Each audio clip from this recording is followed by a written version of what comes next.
महादेव, आपका ये अंश जिसे मैंने भी पुत्र समान स्नेह किया था, अब मैं उसे आपको लौटा रहा।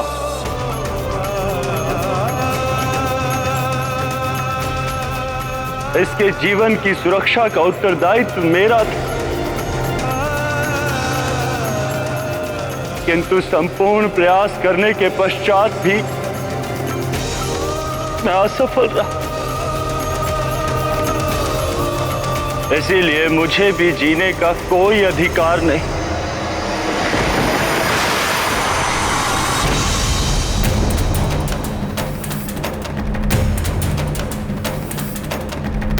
मारुति के अंत के साथ मेरा भी अंत होगा।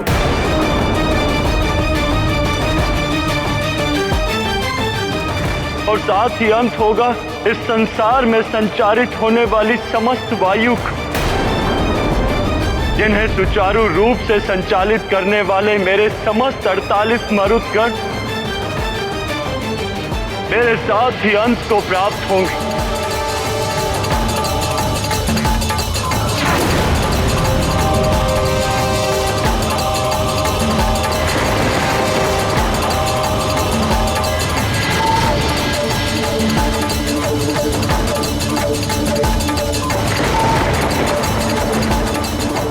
लगता है देवी लक्ष्मी भी रुष्ट हो गई हैं।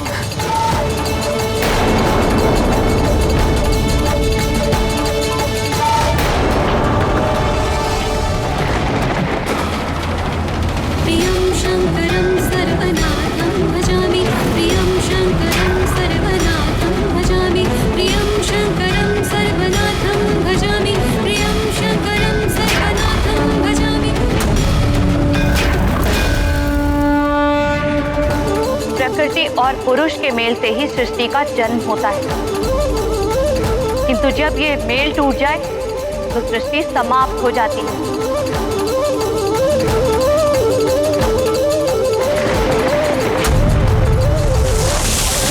प्रकृति का नाश अब मैं करूंगी।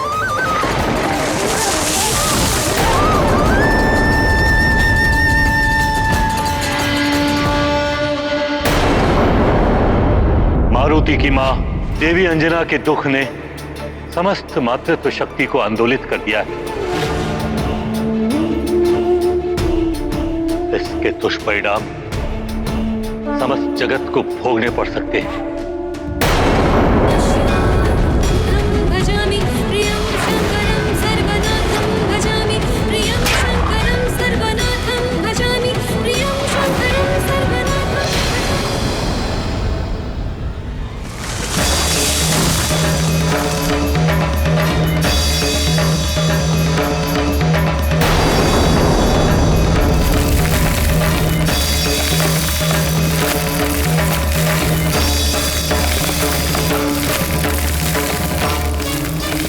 ये हो क्या रहा है?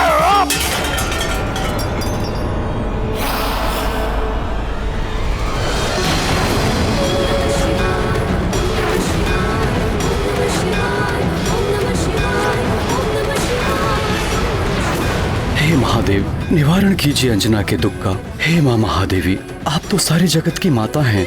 एक माँ की पीड़ा आप भली भांति समझ सकती हैं। आप ही अंजना की पीड़ा शांत कीजिए माता।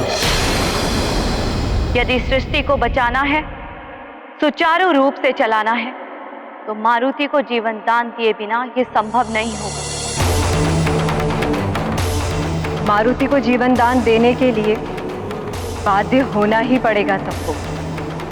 हाँ, अन्यथा समय प्रलय भी आ सकता है। मां सृष्टि करता है। 9 मास संतान को गर्भ में सहेज कर रखना बहुत बड़ी तपस्या है नारी की। वही तपस्या मां को मातृत्व शक्ति प्रदान करती है, और यही मातृत्व शक्ति संतान पर स्नेह और ममता लुटाती है। तो यही मां संतान को संकट में देखकर शक्ति स्वरूपा देवी बनकर संहार करने को भी तत्पर हो जाती है। यहां तक कि सृष्टि से लेकर ईश्वर तक भी मातृत्व की शक्ति के समक्ष विवश हो जाते हैं। किंतु प्रभु, इंद्रदेव का हठ भी तो अनुचित था। प्रिय, इंद्रदेव सृष्टि के विधान की आड़ में अपने अनुचित कार्य को न्याय संगत सिद्ध करने में तत्पर थे, जबकि महादेव का कथन सत्य है कि किसी भी न्यायिक संहिता में उदारता का स्थान होना ही चाहिए, अन्यथा वो संहिता हत्या या शक्ति प्रदर्शन का साधन मात्र बनकर रह जाती है। अपने मद में चूर इंद्रदेव ये भी भूल गए थे कि उनके इस दुष्कृत्य के कारण सृष्टि को कितनी हानि हो रही थी।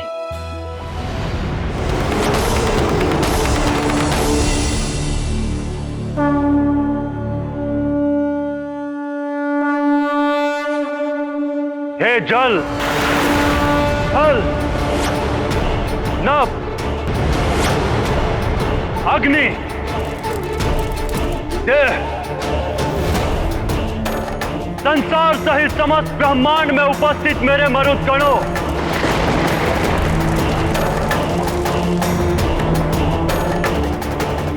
मैं वायुदेव आपका आवाहन करता हूं। आप सब आए और समाहित हो जाए मुझ में, समाहित हो जाए मुझ में, समाहित हो जाए मुझ में।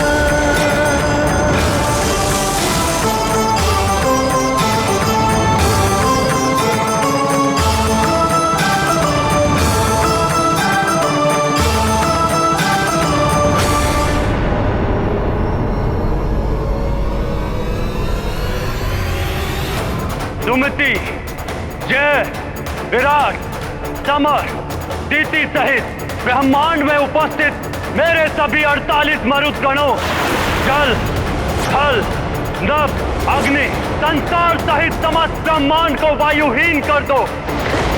लौट आओ मेरे पास। ये तुम्हारे अधिष्ठाता 49वें मरुद वायुदेव का आवाहन है तुम सबके लिए।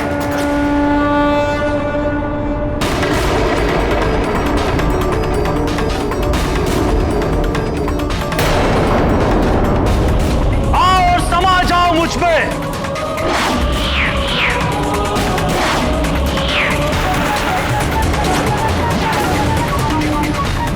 लौट आओ मेरे मरुदगणों, लौट आओ।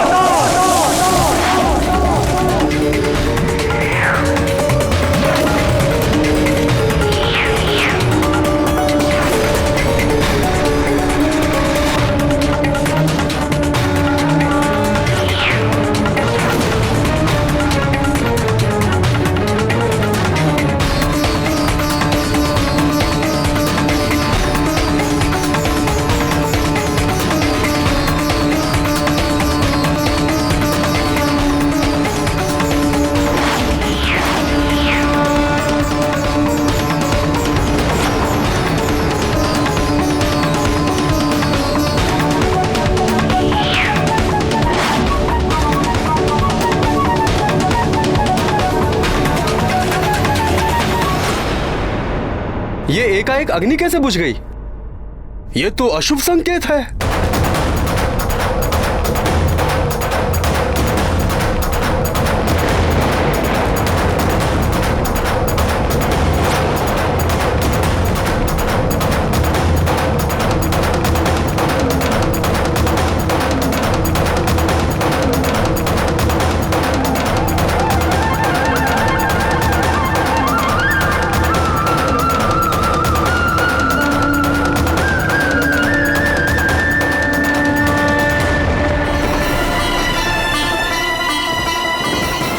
मिट जाएगा ये संसार, उजड़ जाएगी ये सृष्टि।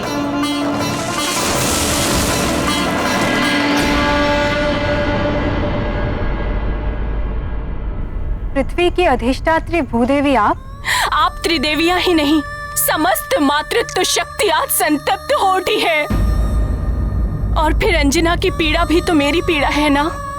क्योंकि मारुति का जन्म तो मुझ पृथ्वी के उद्धार के कार्य में प्रभु श्री राम की सहायता के लिए हुआ था।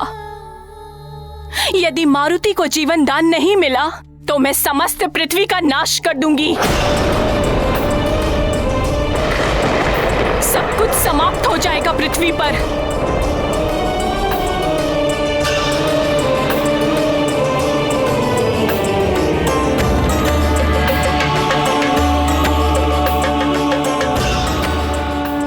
मारुति के जीवन से ही संसार का जीवन जुड़ा है। आज यदि मारुति नहीं तो संसार भी नहीं।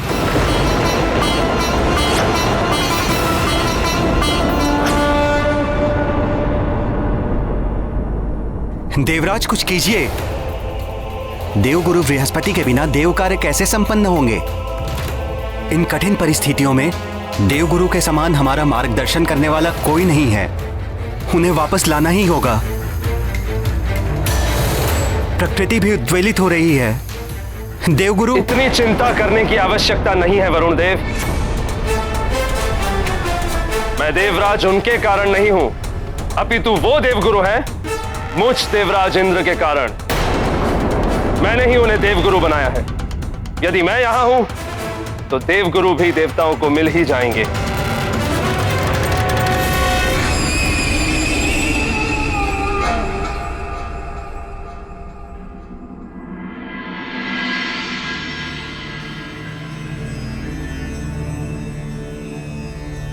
जयंत, मेरे पुत्र,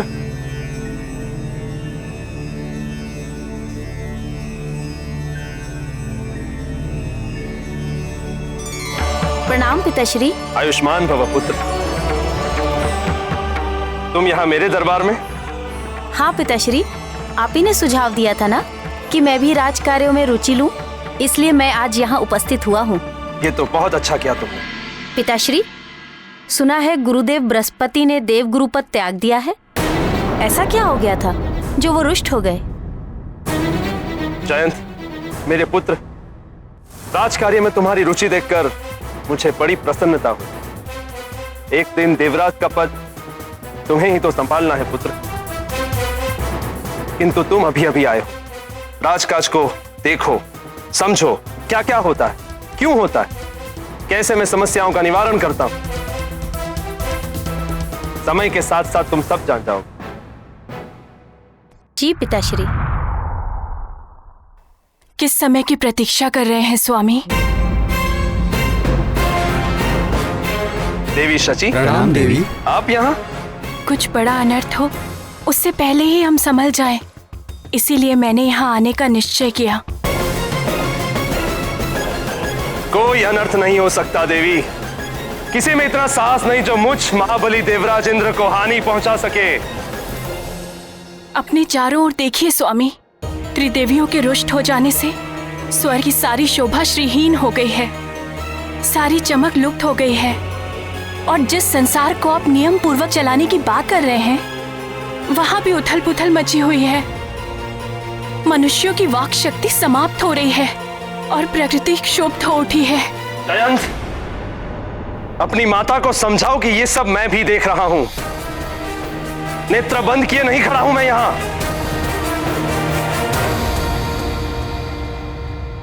किंतु नेत्रों से अहम का आवरण हटाकर देखिए स्वामी, सृष्टि संतप्त है, संसार मिटने वाला है मात्र आपके एक हट के कारण। स्वामी, मारुति को जीवन दान दिला दीजिए। इंद्राणी!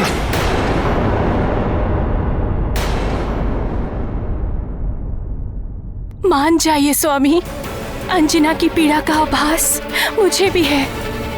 उनके दुखों को दूर कर दीजिए। त्रिदेवियों, भूदेवी और वायुदेव का कोप स्वतः शांत हो जाएगा और ये संसार मिटने से बच जाएगा। आप अंजना के पुत्र को पुनः जीवन दान दे दीजिए। मुझे क्या करना चाहिए और क्या नहीं करना चाहिए ये आप मुझ पर छोड़ दीजिए देवी। आप एक माँ की पीड़ा क्यों नहीं समझ रहे देवराज? कितनी कठिन तपस्या के फलस्वरूप उन्हें मारुति जैसा पुत्र प्राप्त हुआ। आप एक माँ से उसके पुत्र को छीनने का पाप क्यों अपने सिर चढ़ा रहे हैं? और वानर राज केसरी से भी आपकी कोई शत्रुता नहीं, फिर क्यों? बस चाची,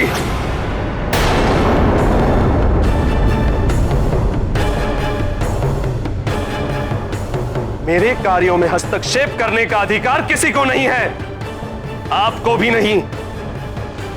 केसरी से किसी शत्रुता के कारण मैंने उस वानर बालक पर वज्र प्रहार नहीं किया है।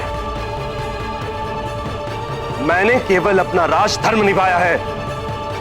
प्रकृति के नियमों को जो भी भंग करता है उसे इसी प्रकार दंडित किया जाता है।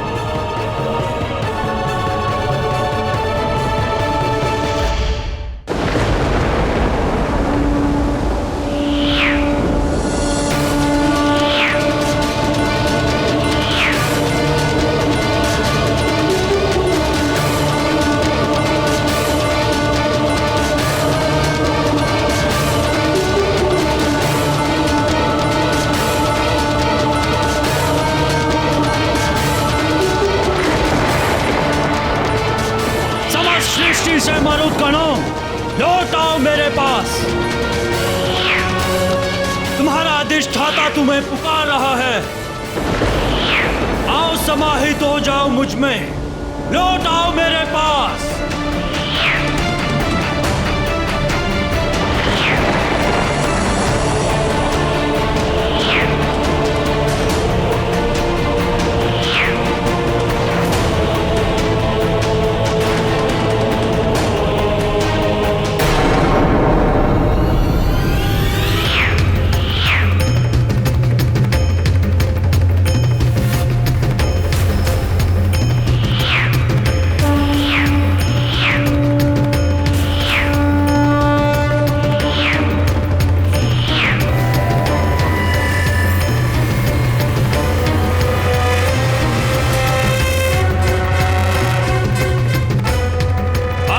उस मरुत का आवाहन करता हूं जिससे सबको श्वास मिलती है, जो संसार के सभी जीवधारियों को जीवन देता है।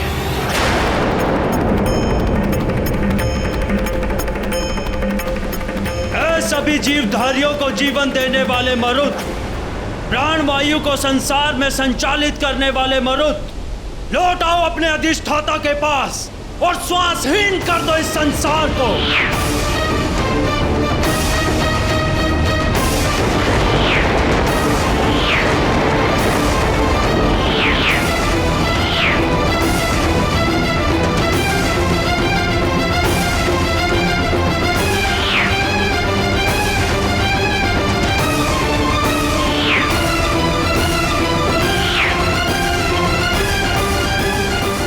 ईश्वर, ये क्या हो रहा है? हमें श्वास लेने में इतनी कठिनाई क्यों हो रही है?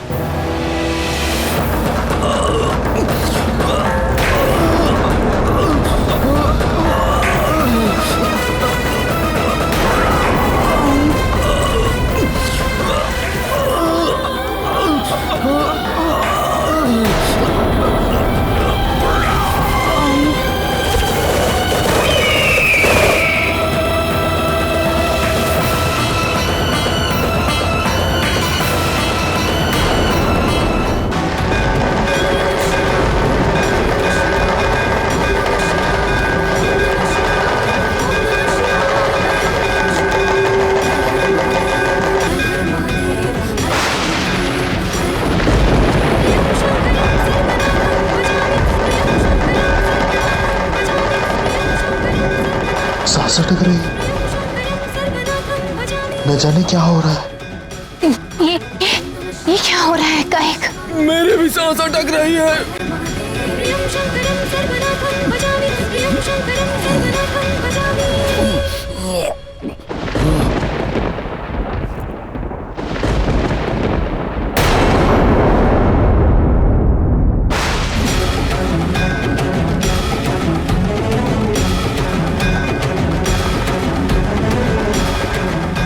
गुरु बृहस्पति, लगता है प्राणवायु समाप्त हो रही है।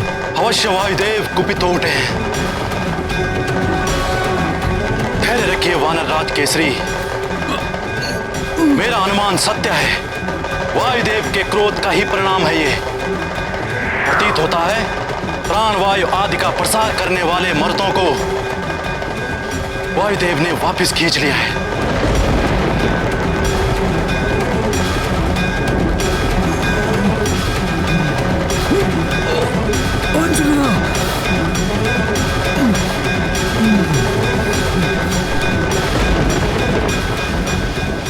जाओ अंजना, प्राणवायु समाप्त हो रही है।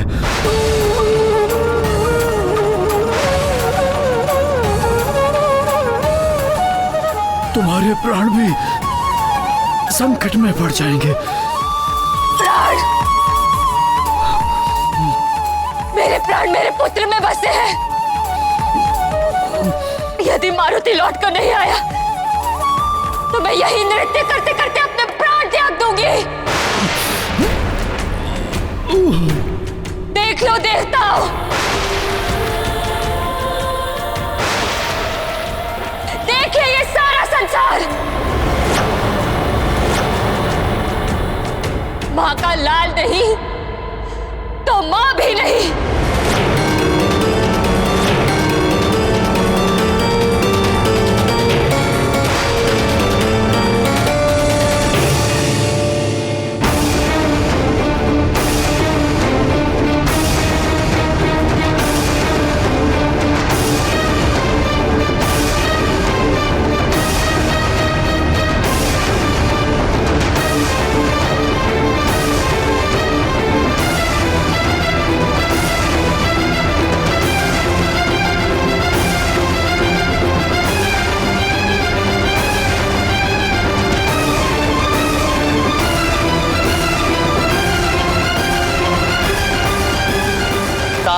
पंच तत्वों अग्नि, जल, पृथ्वी, आकाश एवं वायु के संगम से निर्मित हुआ है। जिस प्रकार मनुष्य की देह का कोई भी एक अंग यदि अपना कार्य करना बंद कर दे तो उसकी सारी देह असंतुलित हो जाती है, ठीक उसी प्रकार पंच तत्वों में से कोई भी एक तत्व यदि अपना कार्य करना बंद कर दे तो यह सारी सृष्टि असंतुलित हो जाती है।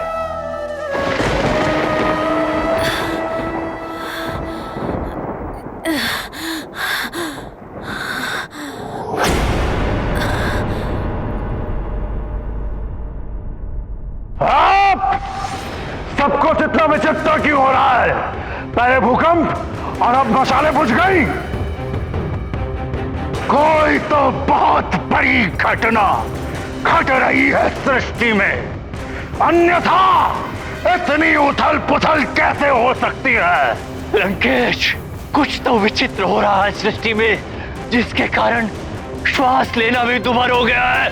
हाँ दशानन, ग्रहण के बाद से जैसा सब कुछ घट रहा है वैसा पहले कभी नहीं घटा। मुझे भी श्वास लेने में कठिनाई हो रही है। किंतु क्यों? यह समय धरती पे प्रलय।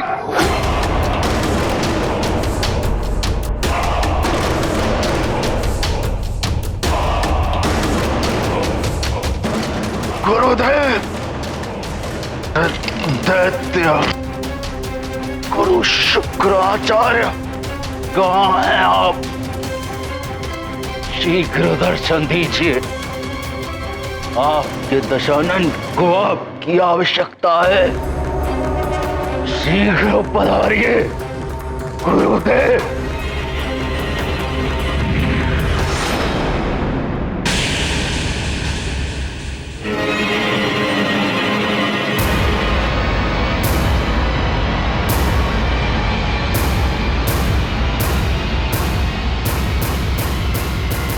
गुरुदेव,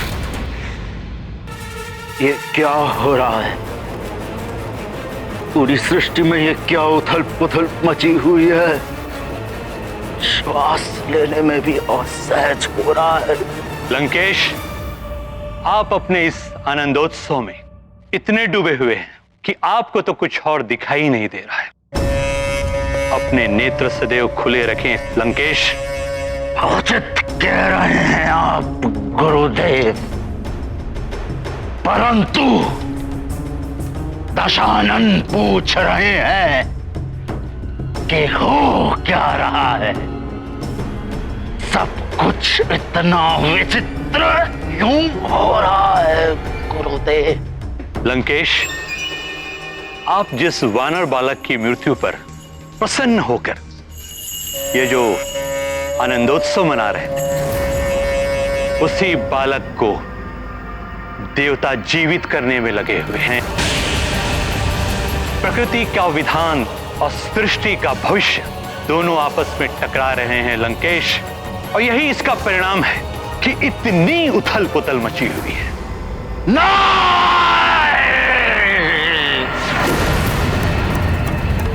ये नहीं हो सकता। देवताओं, इसका मूल्य चुकाना होगा तुम्हें, दंड भोगना होगा दशानन रावण का।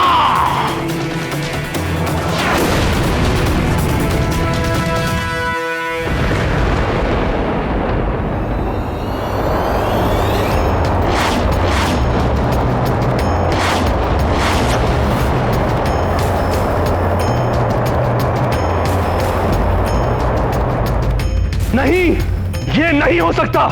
अवश्य ये वायुदेव का कार्य है। वायुदेव, आप ऐसा नहीं कर सकते। नारायण नारायण, उन्होंने तो ऐसा कर दिया है इंद्रदेव। उन्होंने अपने सारे मरुत संसार से वापस बुला लिए। देख लीजिए अपने नेत्रों से, संसार भर में कैसी त्राही त्राही मची हुई है। प्राणवायु समाप्त हो रही है संसार। पशु पक्षी नहीं, मनुष्य भी अचेत हो रहे हैं। वनस्पति सूख रही है। और यही नहीं, अपने देवताओं की दशा ही देख लीजिए।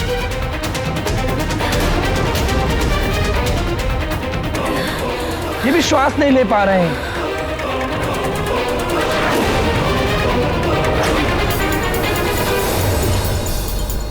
ये सब आपके कारण हो रहा है देवराज। अभी भी समय है, मारुति को जीवन दान दे दीजिए, अन्यथा बड़ा अनर्थ हो जाएगा। होने दीजिए अनर्थ देवर्षि। देवराज इंद्र का न्याय अडिग है। कुछ भी हो जाए, यह निर्णय नहीं पलट सकता। देवराज, अपना हट त्याग दीजिए। सब कुछ नष्ट हो जाएगा। देवराज, सृष्टि को बचा लीजिए।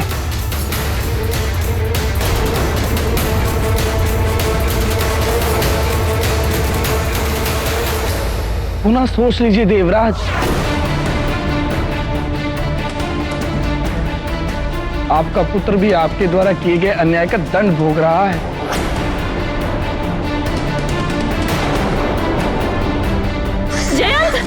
जयंत, जयंत मेरे पुत्र, संभालो स्वयं को। हम देवता हैं, आयुहीन होकर भी हमारी मृत्यु नहीं हो सकती। अमृत पान किया है हमने। ये देह ना रहे तब भी हम जीवित रहेंगे। हम सब अमर हैं। इस स्थिति का साहस के साथ सामना करो पुत्र, तुम्हें कुछ नहीं होगा। आपका ये अभिमान अनर्थ का कारण ना बन जाए देवराज। देवराज होने के अभिमान में इंद्रदेव ने वायु की उपेक्षा की। परिणाम स्वरूप वायुदेव ने अपने सभी मरुतों को बुलाकर यह सिद्ध कर दिया कि वायु के बिना इंद्रदेव ये संसार नहीं चला सकते। इस संसार में कोई भी तुच्छ नहीं है। सब अपने अपने स्थान पर संपूर्ण है। इसीलिए हमें अपने पद, ऐश्वर्य और समृद्धि के अभिमान में आकर किसी को तुच्छ नहीं समझना चाहिए और ना ही किसी की उपेक्षा करनी चाहिए। मैं भी देखता हूं इंद्रदेव, कैसे बचाएंगे आप इस सृष्टि को। अब तो आपको भी आभास हो जाना चाहिए कि यह सब कुछ आपके ही अहंकार का परिणाम है।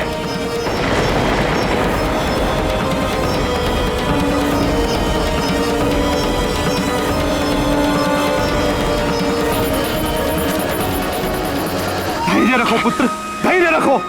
पिताश्री, हमारी सांस रुक रही है। हम खड़े नहीं हो सकते। मैंने तुमसे कहा ना, तुम्हें कुछ नहीं होगा। अमर है हम सब। ऐसी अमरता किस काम की देवराज? ये तो मृत्यु से भी अधिक पीड़ादायक है। प्राण वायु के बिना आप जी नहीं पाएंगे और अमृत पान के कारण आपकी मृत्यु नहीं होगी। नारायण नारायण। श्वासहीन देह से ना तो आप चल पाएंगे और ना ही कोई कार्य कर पाएंगे। ऐसा जीवन चाहते हैं आप?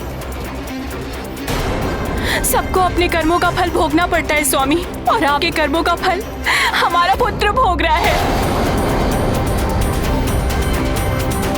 सारा संसार आपके कर्मों का फल भोग रहा है। भूदेवी क्षुब्ध हो उठी है। एक माँ की हाय मत लीजिए स्वामी। एक माँ की संतान के प्रति ममता उसे वो शक्ति प्रदान करती है जिसके समक्ष दैवीय शक्ति तुच्छ है।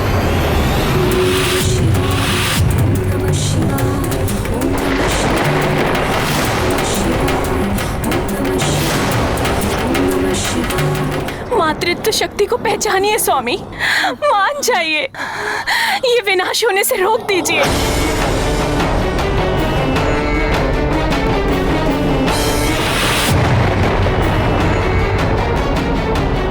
देवराज, मान जाइए, अपना हट त्याग दीजिए। सब कुछ नष्ट हो जाएगा देवराज, सृष्टि को बचा लीजिए। पिताश्री, आपका पुत्र आपके समक्ष श्वास के बिना तड़प रहा है। आप मुझे स्वस्थ कर सकते हैं, फिर भी आप कुछ नहीं कर रहे। ऐसे अमरत्व को पाकर मैं क्या करूंगा?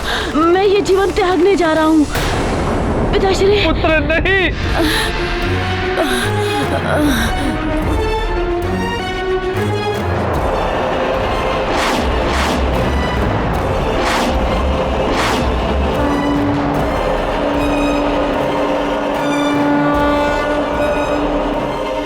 मात्र अपने नियमों का पालन कराना आपका धर्म नहीं है स्वामी।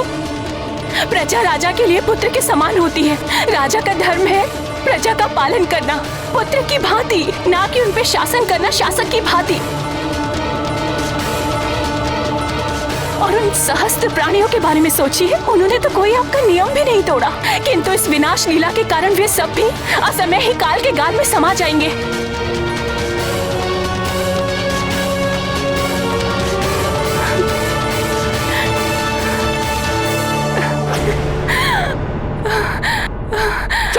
पुत्र उठो, पुत्र पुत्र उठो।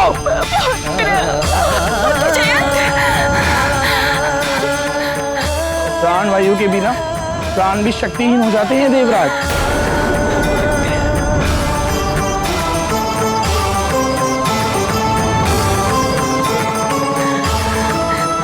नहीं, ऐसा नहीं हो सकता। मैं ऐसा नहीं होने दूंगा। मेरे पुत्र, तुम्हें उठना होगा।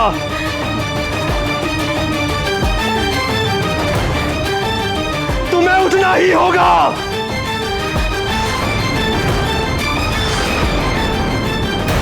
अब इंद्रदेव वज्र से किसके प्राण हरने वाले हैं?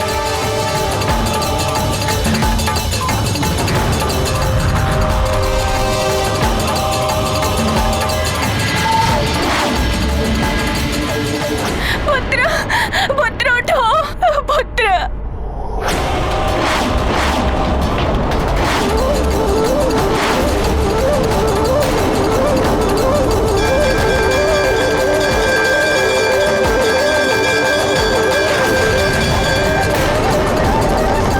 हे महादेव, लौटा दीजिए एक बार को उसका पुत्र। मारुति को पुनः हमारे पास भेज दीजिए, कृपा कीजिए प्रभु।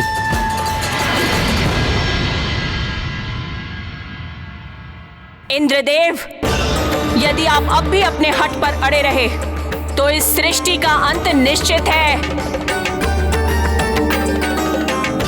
मेरे क्रोध की ज्वाला में सब भस्म हो जाएगा।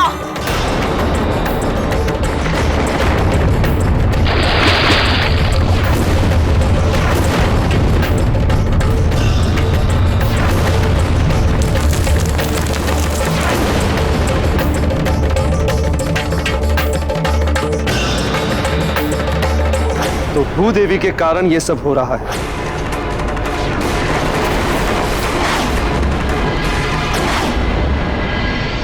नारायण नारायण। प्रणाम त्रिदेव।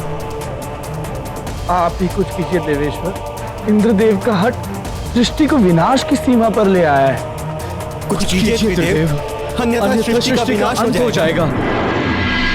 भूदेवी,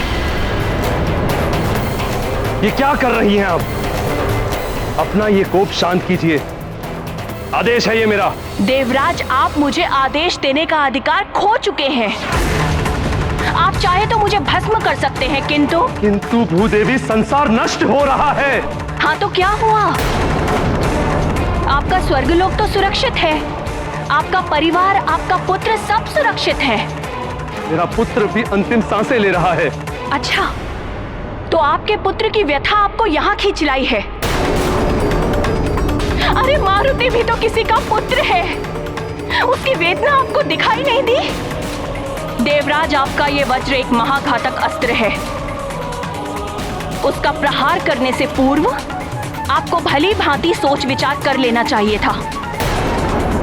आपने उस बालक मारुति पर प्रहार किया जिसका जन्म राक्षसों के संहार और पृथ्वी के उद्धार में श्री राम की सहायता के लिए हुआ है। इतना घृणित कार्य करते हुए आपने तनिक भी नहीं सोचा? वज्र प्रहार करते हुए आपके हाथ में कंपन नहीं हुआ?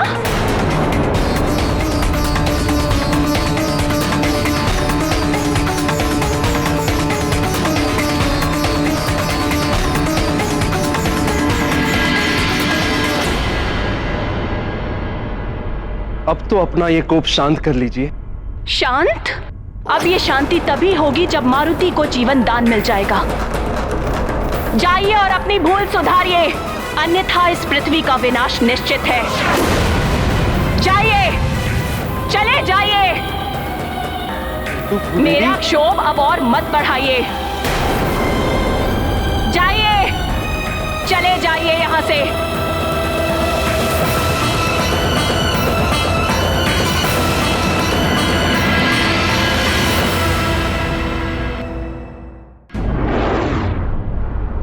हे जगत जननी माता पार्वती, माता लक्ष्मी,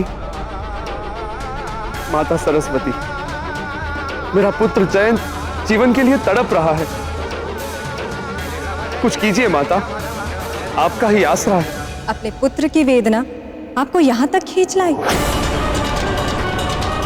किसी और के पुत्र की पीड़ा और उससे बिछड़ने वाली माँ की व्यथा का आपको आभास तक नहीं है। क्षमा करें माता, मुझसे बहुत बड़ी भूल हो गई है। पुत्र को खोने की पीड़ा का आभास अब मुझे हो गया। इंद्रदेव, अपने पुत्र की पीड़ा से तो सभी व्यथित होते हैं, किंतु जो सभी के पुत्र को समान दृष्टि से देखे, उनकी पीड़ा में स्वयं भी द्रवित हो जाए, वही सच्चा राजा हो सकता है। चाहे वो धरती का राजा हो या स्वर्ग का। आप सत्य कह रही हैं देवी। मैं अपने कृत्य पर लज्जित हूं। इंद्रदेव, हमारे लिए जैसे आपका पुत्र जयंत है, वैसे ही अंजना का पुत्र मारुति। किसी भी बालक का कष्ट या असमय मृत्यु हमारे लिए असहनीय है, किंतु आपके कठोर नियमों ने एक अबोध बालक को अपनी मां से दूर कर दिया है।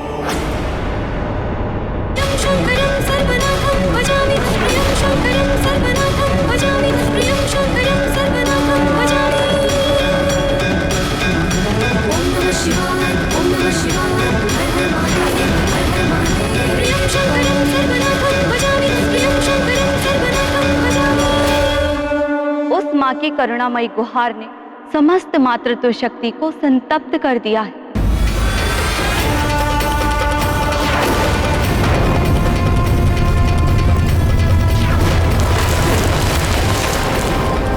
इसीलिए सारी सृष्टि में त्राहिमाम मचा हुआ है। तुम्हारे इस दुष्कृत्य का फल तुम्हारा पुत्र भी भोग रहा है। अब भी समय है इंद्र, अपनी भूल सुधार लो, अन्यथा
महादेव, क्षमा प्रार्थना के साथ निवेदन कर रहा हूं कि समस्त प्रयास करने के पश्चात भी आपके अंश को जीवन दान ना दिला सका, मारुति की मां को दिया हुआ वचन ना निभा सका। इसीलिए मैं योगा अग्नि में जलकर स्वयं को समाप्त कर लूंगा और साथ ही मेरे समस्त मरुदगण भी भस्म हो जाएंगे, भस्म हो जाएंगे, भस्म हो जाएंगे।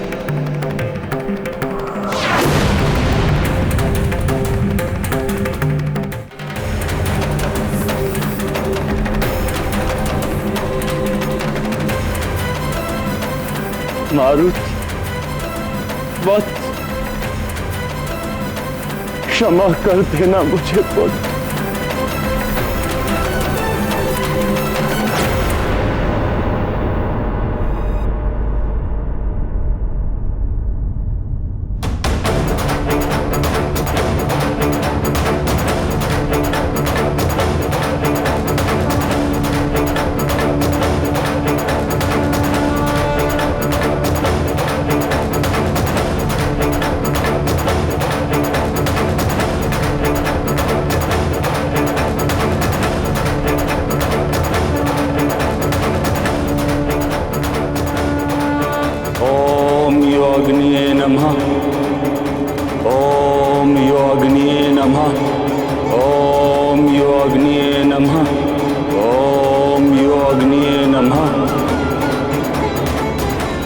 हे देवाग्नि, मैं वायुदेव आपका आवाहन करता हूं।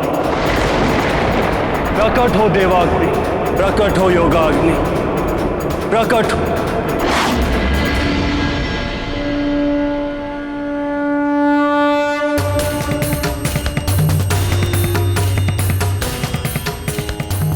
जो अपना वचन नहीं निभा पाए उसका जीवन व्यर्थ है। मैं भी अपना दिया हुआ वचन नहीं निभा पाया, असफल हो गया मैं। अब मुझे तत्व रूप में भी रहने का कोई अधिकार नहीं।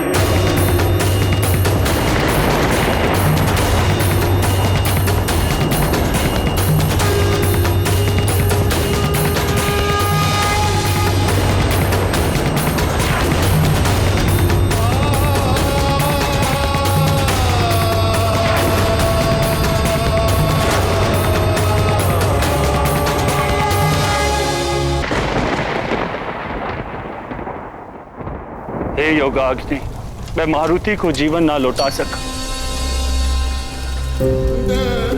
ये गलानी मेरे लिए मृत्यु से भी कष्टकारक। हे योगाग्नि, इसलिए मुझे अपने में समाहित कर लो, भस्म कर दो, भस्म कर दो, भस्म कर दो, भस्म कर दो।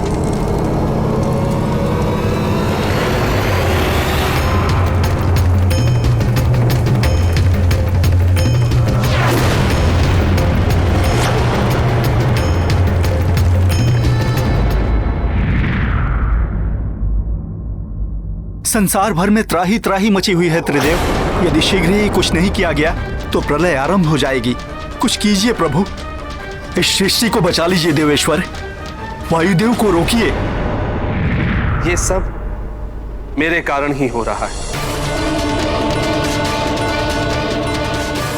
मैं आप सबसे क्षमा चाहता हूं। बहुत बड़ी भूल कर दी है मैंने। हे देवेश्वर, हे श्रीहरि विष्णुदेव, हे परमपिता ब्रह्मदेव, एक बालक पर अस्त्र प्रहार करके बड़ा अपराध किया है मैंने। मुझे क्षमा कर दीजिए और मारुति को जीवन दान दे दीजिए। किंतु देवराज, आपके नियम? महादेव, यदि संसार के कल्याण के लिए उसमें संशोधन की आवश्यकता है तो शीघ्र ही उसमें संशोधन कर लेना चाहिए।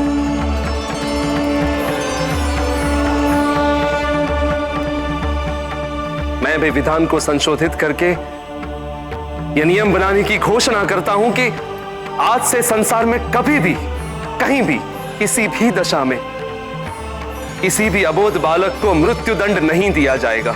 और यदि कोई ऐसा करेगा तो वो पाप का भागी तो होगा ही, साथ में उसे दंड भी भोगना होगा।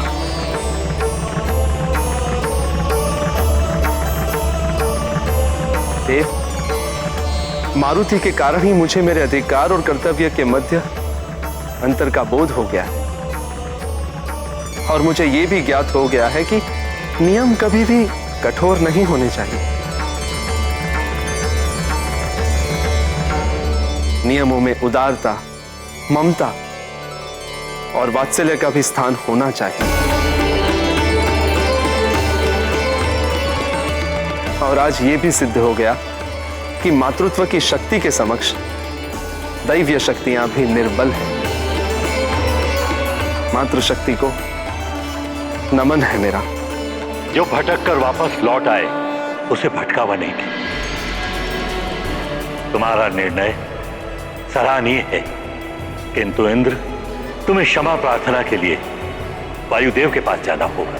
वही तुम्हें क्षमा कर सकते हैं, किंतु तुम्हें कार्य शीघ्र ही करना होगा। तनिक सा भी विलंब बहुत बड़े अनर्थ का कारण बन सकता है। जो आज्ञा परमपिता, मैं उनसे भी क्षमा मांग लूंगा।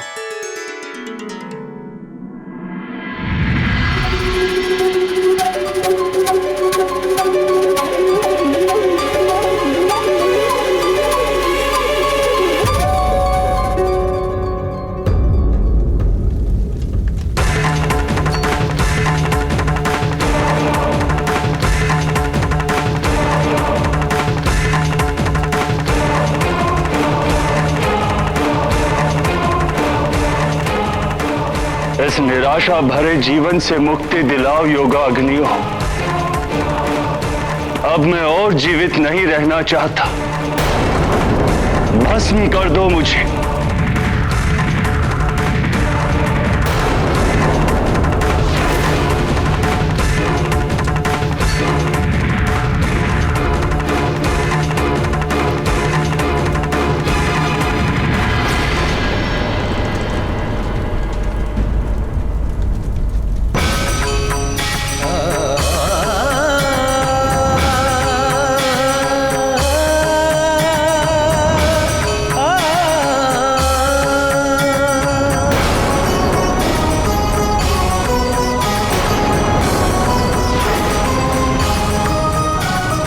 आप क्या करने जा रहे हैं?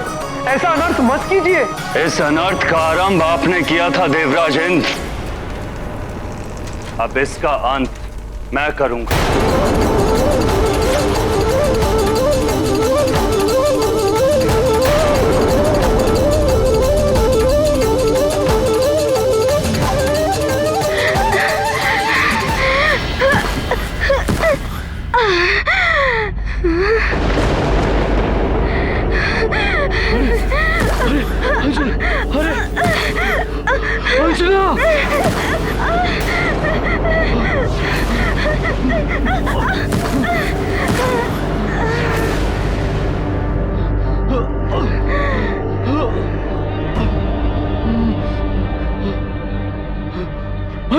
तुम ठीक तो हो ना अंजना?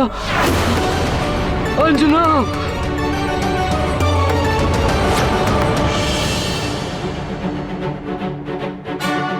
अंजना, अंजना तुम ठीक तो हो ना अंजना?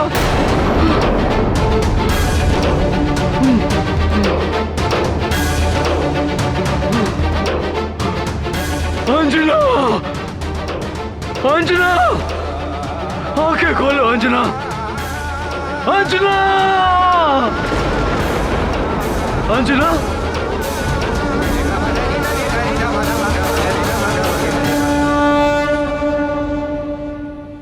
मैं अपने कृत्य के लिए क्षमा मांगता हूं वायुदेव।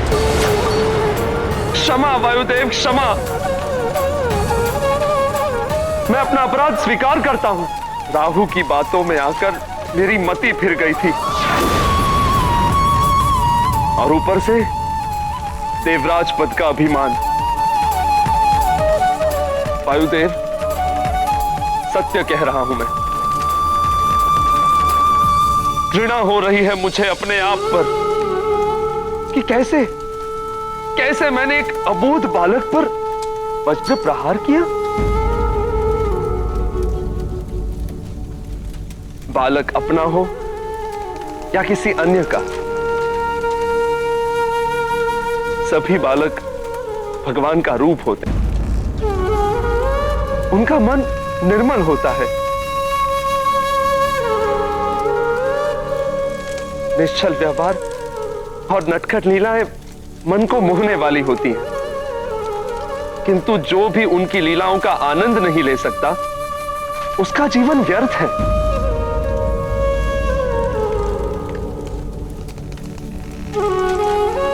मैंने मारुति की बाल लीला को उसकी उद्दंडता समझने की भूल की और उस अपराध का दंड मैं भी भोग रहा हूं।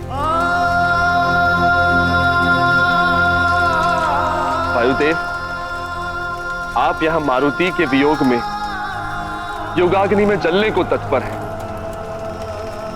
और मैं अपने पुत्र को मरणासन देखकर बिना अग्नि के ही जल रहा हूं। पुत्र से विछोह की वेदना का आभास हो चुका है मुझे।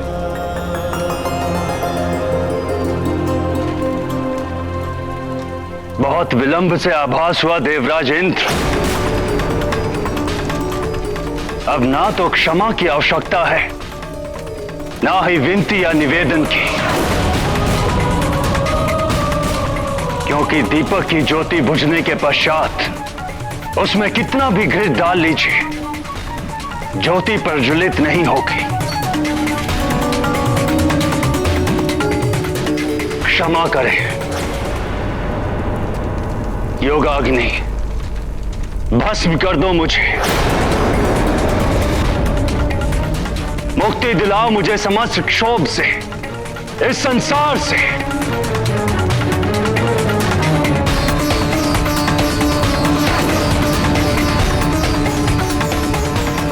हे देवादिदेव महादेव, हे परमपिता ब्रह्मदेव, अब आप ही कुछ कीजिए, अन्यथा सब कुछ नष्ट हो जाएगा। हाँ प्रभु, शीघ्र ही कुछ नहीं किया गया तो अनर्थ हो जाएगा। इस सृष्टि को बचा लीजिए देवेश्वर, वायुदेव को रोकिए।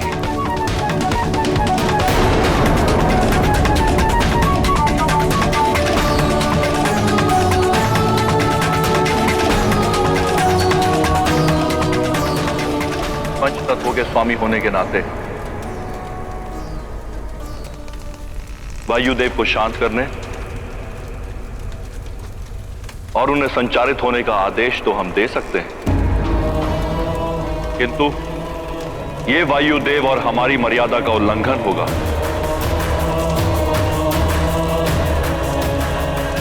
यदि ये कार्य मारुति ही करे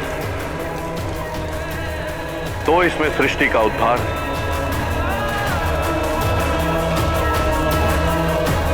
और वायुदेव का सम्मान है। आपका कथन उचित है महादेव। इस सृष्टि के संचालन हेतु मारुति को जीवन मिलना ही उपाय है।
संकल्प किया, माँ अंजना का लाल जिया। वायु ने अपना वचन निभाया, मारुति ने फिर जीवन पाया। जिए मारुति जिए, जिए रामदूत, जिए आंजनेय, जिए केसरी पूत। जिए शंभु अंश, जिए पवन दुलारे, जिए जिए श्री राम के प्यारे। ब्रह्मा ने संकल्प किया, माँ अंजना का लाल जिया। वायु ने अपना वचन निभाया, मारुति ने फिर जीवन पाया।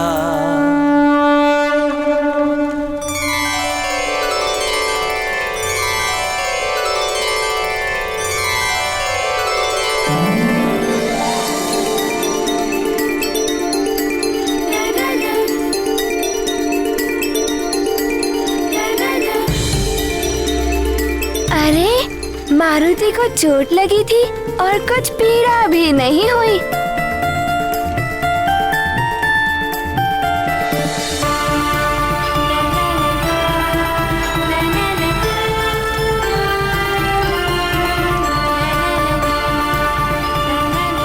अरे कितना सुंदर है ये।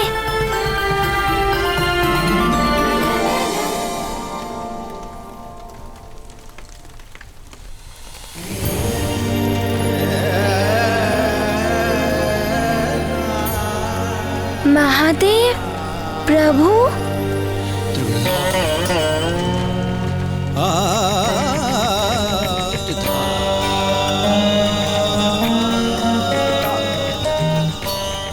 भोले बाबा,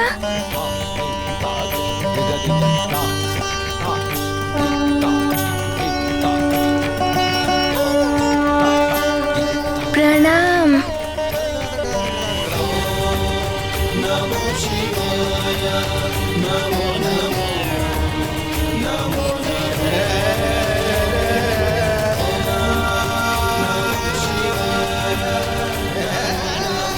प्रणाम ब्रह्मदेव। न जाने क्या होगा अब। मारुति क्या कहेगा मुझे देखकर?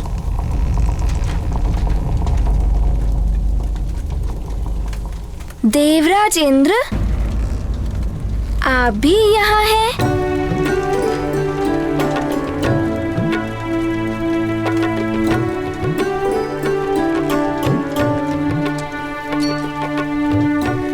आपका वो सुंदर सा, नटखट सा गजराज, वो वाला हाथी कुशल तो है ना?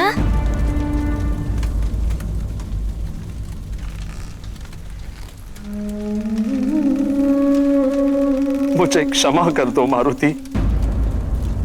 अरे ये आप क्या कह रहे हैं? बड़े क्षमा नहीं मांगते।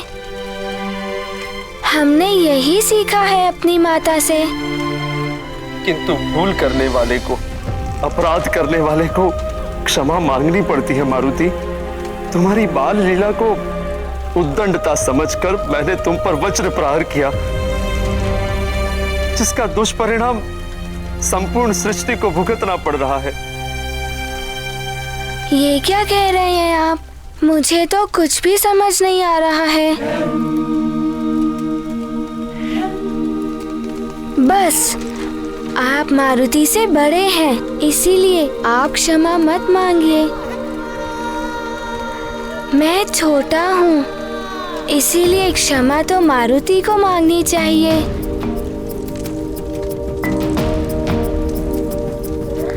यदि मुझसे कोई भूल हुई हो तो मारुति को क्षमा कर दीजिए।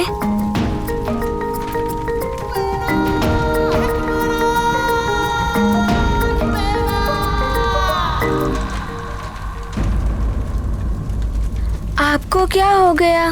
आप इतनी चिंतित दिखाई दे रहे हैं।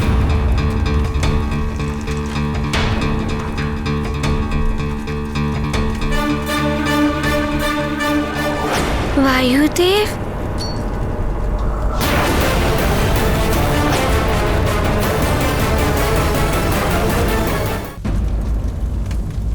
ये वायुदेव को क्या हो गया है? वो अग्नि में घिरकर क्या कर रहे हैं? व्यथित है वायुदेव। व्यथित है वायुदेव?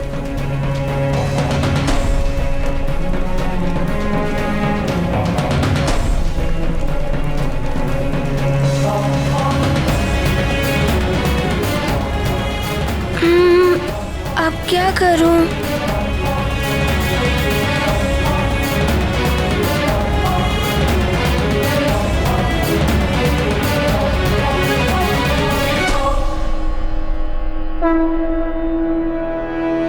वायुदेव, वायुदेव, ऐसा मत कीजिए, दुखी ना होइए। यदि आप दुखी होंगे तो मुझे सीख कौन देगा? क्रोध त्याग दीजिए। क्रोध का परिणाम हानि ही होता है। जैसे इंद्रदेव ने क्रोध किया था और मुझे हानि पहुंची थी। यदि आप क्रोध कर रहे हैं तो जगत को हानि पहुंच रही है।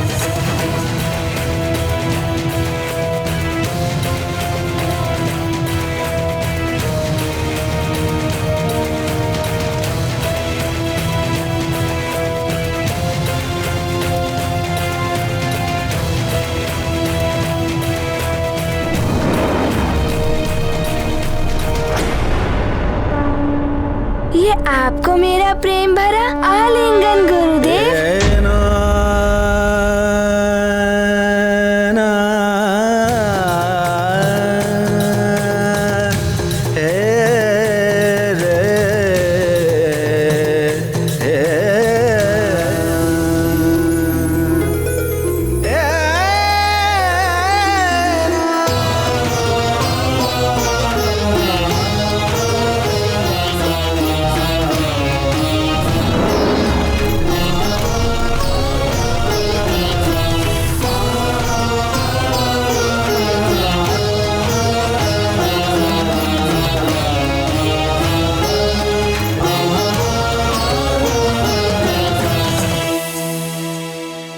ये स्वप्न है या यथार्थ? ये सत्य है, कोई स्वप्न नहीं वायुदेव।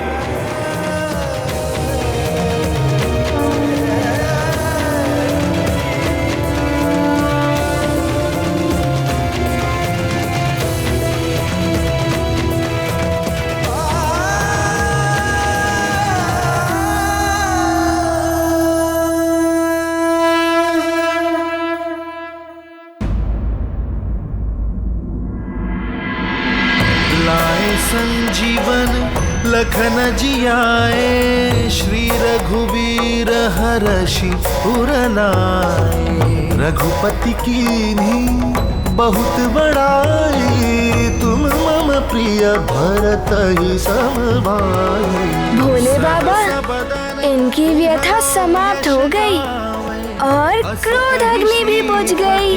कंठ लगा